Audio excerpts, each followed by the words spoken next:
als deelnemers. Een aantal hele bekende namen voor u die allemaal op de teambeste lijst voorkomen in willekeurige volgorde. Roger Klingenstein van Unitas.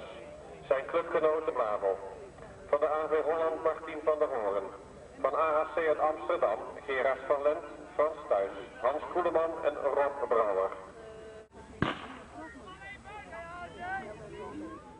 Seizoen 8:32.1 en de tweede beste tijd staat op naam van Ron Vlentery van Unitas met 8:56.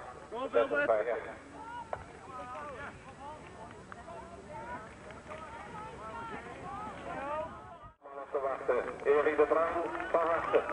En dames en heren, ook van harte voor de man die niet het eerste Nederlandse record binnenhaalt, maar wel de eerste officiële Nederlandse titel. De man die nu op de finish afkomt, lid van AHC, Hans Koeleman. Op precies voorbij officieus 8:43.50, Hans Koeleman uit Amsterdam. Met op de tweede plaats de man van